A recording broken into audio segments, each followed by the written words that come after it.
Hi everybody, today we're going to talk about setting up and hosting an OUSD Zoom webinar.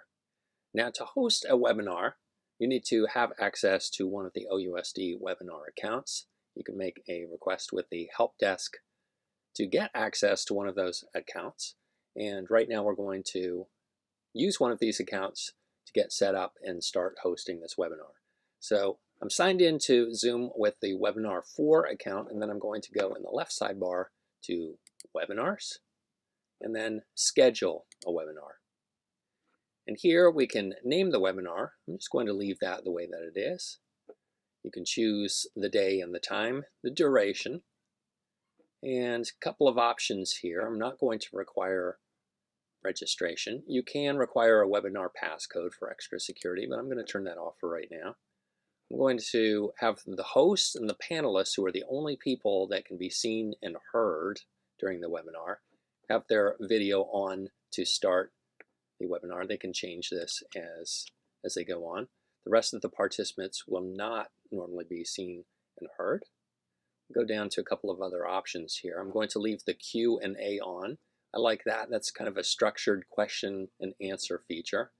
And this is a good one to check here, enable the practice session. This means that the panelists and the host can start a practice session before you start broadcasting the webinar. So you can just check your audio, your video, and you can talk about what you're going to do. After that, let's see, automatically record webinar. If you are going to record your webinar, I like to go ahead and do this so I don't forget later on. You can choose to either do it on your local computer or in the Zoom cloud. And I'm going to go ahead and click Schedule. Now that we've done that, there are a couple of other things that I can do on this page. That's the webinar page here. We've got some basic settings recorded here. I would like to invite some other panelists. Hypothetically, I'm not actually going to do that, but I'm going to click on Edit, and this is where I can invite some other people. I can put in their name and email address, and then as I go through doing that, then I can one by one add more panelists. And then with this checkbox checked here, it will send an invitation by email to all of the panelists so that they have a link and they've got information about when the webinar is, and we'll give them the URL so that they can join the webinar at the appropriate time. Okay, so I'm going to go ahead and save that, and then the other thing that I would like to do here is set up a poll. So this means that if you want to collect some feedback from the webinar participants during the webinar, then you can create a poll. And so let's just say that we're going to ask a question about webinar experience, for example. And we'll say, is this your first webinar? And then you've got a choice between single choice, which means that they only answer one of the choices. They can choose between any of them, or they can select multiple items. Okay, I'm going to go for a single choice here. So they would either choose yes or no. I'll go down, save that, and then that's added there. And there are a couple more things you can explore these, as for example, how your Q&A is done. You can edit that. A couple of settings there, but that looks pretty good. Okay, so now that I've got that information there, we also have, let's see, where is that URL there? It's probably right here. There we go. Under invitations, this is the URL to join the webinar. So you can post that, you can send that to people who you want to invite to the webinar. So I just copied that, and I'm going to go ahead and start the webinar right now.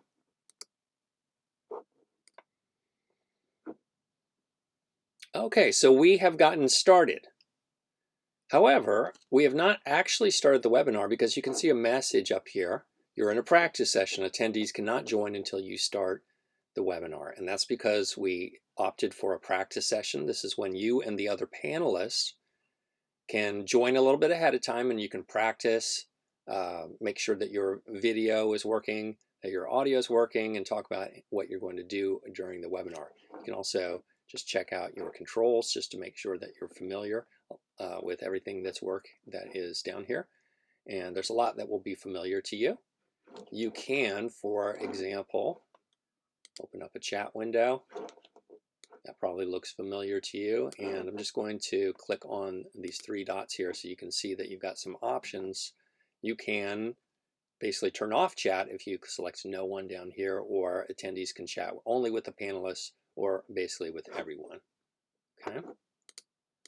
And just taking a look also at the polling. We did set up a poll question here.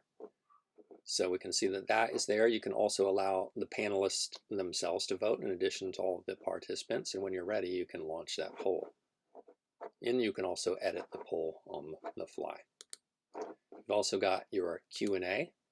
This is where questions that participants ask in the open tab, they will show up there if they have not been answered. And then the answered questions will move over to this tab. And then any questions that you dismiss for whatever reason will end up here. Okay, so I'm going to close this chat window, and let's say that we're ready to go. So we'll go ahead and click on Start the Webinar, and our webinar is live and ready for participants. So I'm just going to wait for some participants. I actually have that ready on my other computer, so I'll just wait for just a moment to get myself signed in. Okay, so now instead of one participant, I see two participants. I'll click on that, and I can see that I've got myself, I'm the panelist, the host, and then I've also got myself as an attendee. And so you've got a couple of options for the attendees. So if you click on more, you can see that you can chat directly right there. You can also promote that person to a panelist if you wanted to. You could remove that attendee for any reason or rename them. And you can also allow those attendees to talk. Basically, you can unmute them. All right. So let's go ahead and launch that poll. Launch the poll now. And this is in progress here. And on my other computer here, you can't see that, but I am going to answer the question and submit it. And there you can see this is not my first webinar. I'm going to end the poll, and then I can also share the results. Okay, and this is visible to everyone. Stop sharing. And those are the basics of setting up and hosting a webinar. Thanks for watching.